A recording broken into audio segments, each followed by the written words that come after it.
Então, olá pessoal, estamos aqui no nosso Sabedcast, mais um episódio, onde nossa convidada de hoje é a Paula Peruzzi e o nosso assunto vai ser sobre acidente cáustico.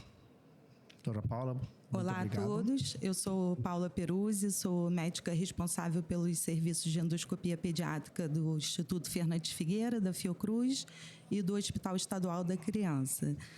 Sou a presidente nomeada para o Núcleo de Endoscopia Pediátrica da SOBED Nacional no biênio 2023 e 2024. E vamos ver se com esse podcast a gente consegue melhorar o atendimento das crianças e diminuir um pouco esses acidentes. Sem dúvida. Como é que você define, Paula, o acidente cáustico? O acidente cáustico é um acidente causado pela ingestão de substâncias corrosivas, podem ser ácidos ou base, pode ser acidental, normalmente nas crianças é acidental, 80% dos acidentes acontecem entre 2 anos e 5 de idade. E nos pacientes adultos e nos adolescentes pode estar relacionado a tentativas de suicídio, e aí seria proposital.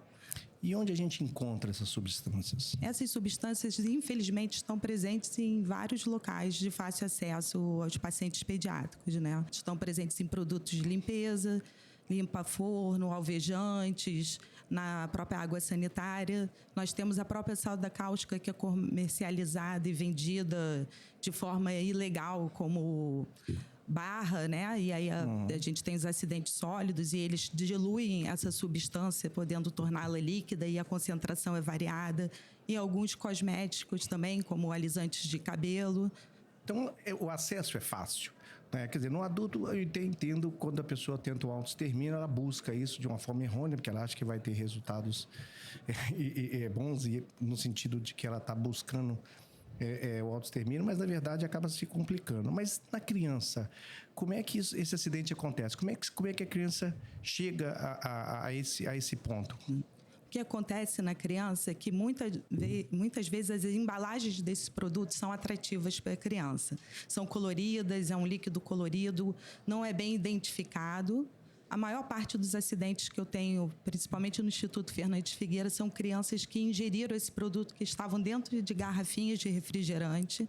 Então, a família, um familiar compra o produto, dilui numa garrafinha de refrigerante, usa e guarda debaixo da pia, guarda em algum local com acesso da criança. E muito tempo depois, essa criança acaba encontrando essa garrafinha e ingerindo o produto. Esse é, sim, o mais comum que a gente tem. Normalmente, nessa faixa etária, entre 2 a 5 anos, que a criança é curiosa, não tem ainda muita percepção, né, da gravidade. E, já que você falou em gravidade aí, dá para graduar? Isso tem, né? Quando acontece, como é que isso vai evoluir? Quais são as possibilidades, os níveis de gravidade que esse acidente pode causar? Levar? Os acidentes dependem muito da substância que foi ingerida, qual a forma, se estava na forma líquida, se estava na forma sólida, qual a quantidade que a criança ingeriu e a concentração, né? Esses produtos que são comercializados de forma ilegal são ainda piores, porque a concentração às vezes é muito alta.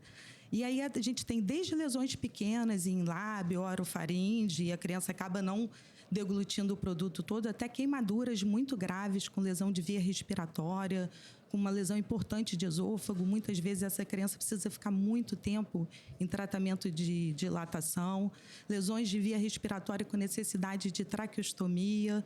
Às vezes precisa ser realizada uma gastrostomia endoscópica e até esofagostomia para liberar as secreções. E outra substância, assim, outro acidente cáustico que acontece na criança são a ingestão de bateria.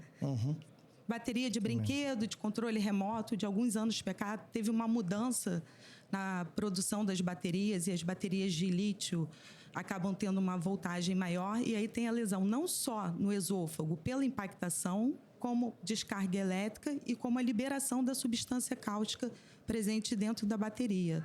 Tem trabalhos mostrando assim que com 15 minutos você já tem lesões graves. Nossa, realmente muito grave. E quando a mãe ou a avó, aquela pessoa que está acompanhando ali, que ela consegue identificar que a criança ingeriu essa substância, quais devem ser as primeiras medidas? O que a mãe ou a avó, quem identificou, tem que fazer nesses casos? Então, a primeira coisa é não tentar neutralizar a substância cáustica. Aquele negócio de tomar leite, vou tomar leite, vou então provocar vômito, essas coisas. Não, isso é contraindicado. Então, não administrar água, leite, não provocar vômito, não tentar usar nenhuma substância para neutralizar, porque isso pode causar mais reação. A única exceção que tem sido recomendado recentemente é no caso de ingestão de bateria, nas crianças que não têm um fácil acesso à endoscopia, então estão numa cidade do interior onde não vai ter um endoscopista de rápido acesso para realizar o procedimento, você pode dar, se a criança tem mais de 1 ano de idade e menos de 12 horas de evolução e não está com salivação, né, está conseguindo deglutir a saliva, você pode dar mel, uma colher de sopa a cada 10 a 15 minutos para tentar fazer um revestimento na bateria ali e não deixar aderir ao esôfago e diminuir a lesão, mas nunca postergando a endoscopia. Entendi. Mel de abelha mesmo, né? Estão falando, não é bem que meio receita de vó, mas é científico, né? Ou sucralfato, se for um atendimento médico num posto de saúde, num local onde você não tenha um endoscopista. Mas se isso for médico, só no... sucralfato. Se for da família, mel de abelha. Mas só no caso da bateria. No caso da bateria. No cáustico, a melhor coisa é zerar a dieta e procurar um atendimento médico mais próximo.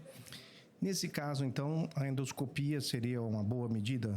No caso, chegando, a endoscopia estaria indicado para avaliar assim, a gravidade desses casos? Sim, a endoscopia é recomendada quando não tem nenhum sinal de complicação, né, como uma suspeita de perfuração, dentro de, preferencialmente, após 12 horas do acidente e dentro das 48 horas. A endoscopia tem um papel importante para a gente tentar dimensionar a gravidade daquele acidente. A gente tem a classificação de Zargar, que é uma classificação que vai nos permitir ver a gravidade e a evolução. Existe uma controvérsia se usa corticoide ou não, baseada nessa classificação.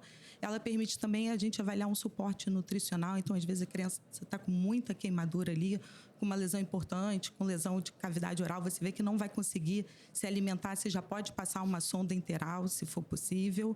Então, a endoscopia é importante nesse primeiro momento, de 12 a 48 horas, preferencialmente. E a partir daí, existe algum momento onde a endoscopia não deveria ser realizada? Não, né, tem um intervalo aí, por exemplo, quando a gente tem aquela expectativa de que já haja um dano importante, a passagem do aparelho, a insuflação de ar, a endoscopia, nesse caso, pode não ser tão benéfica e pode até ser prejudicial? Existe esse... Sim, após 72 horas. Se o paciente tiver sinais de complicações ou após 72 horas, preferencialmente não se realiza a endoscopia nesse momento. Não é que seja totalmente contraindicada após o período, mas preferencialmente não, que seja mais precoce. E depois o paciente passa em alguns momentos por um período de lua de mel, que é depois que as lesões cicatrizam, tem aquele período em que ainda não formou a estenose, e aí cerca de 8 semanas, mais ou menos, após o acidente, o paciente pode começar a ter disfagia, dificuldade de engolir por causa da estenose. Então, é importante que o médico que tenha feito esse primeiro atendimento, mesmo que o paciente melhore e receba alta, que você tenha um acompanhamento. Geralmente, esse tipo de paciente, então, ele vai precisar de retornar ao serviço, ele vai precisar estar sendo acompanhado sempre, porque você vai ter uma diferença de tempo aí, onde ele vai parecer que o problema está resolvido, mas na verdade não está. Mais para frente ele vai apresentar aquela sequela que é o estreitamento, a estenose, que a gente fala realmente desses casos, né? Então, esse acompanhamento é muito importante, não perder de vista esse paciente. Os trabalhos mostram que até 1 ano, até cerca de 1 ano após, pode desenvolver a estenose. Nós tivemos um único caso no Fernandes Figueira, que realmente essa criança evoluiu bem, teve bastante lesão, evoluiu bem nos primeiros 3 meses e depois evoluiu com uma estenose importante. Então, você diria o seguinte, que após esse contato inicial, quais as sequelas? O que pode decorrer, desde os quadros mais simples até os mais graves? Quais as consequências dessa evolução, digamos assim, tardia, passada aquela fase aguda? Não houve uma perfuração, não houve um quadro que necessitava de uma urgência, tem esse períodozinho aí que você disse que seria lua de mel, mas e aí o que acontece a seguir? né? Dependendo. Quais são as possibilidades? Esse nível de lesão vai de quanto a quanto, digamos assim? Então, nós temos diversos níveis de lesão, como eu falei, dependendo de qual foi a substância e a forma que foi ingerida. Então, normalmente, quando o cáustico é ingerido como uma partícula sólida, né, as pastilhas, causa mais lesão de cavidade oral e de esôfago superior, ali onde impacta.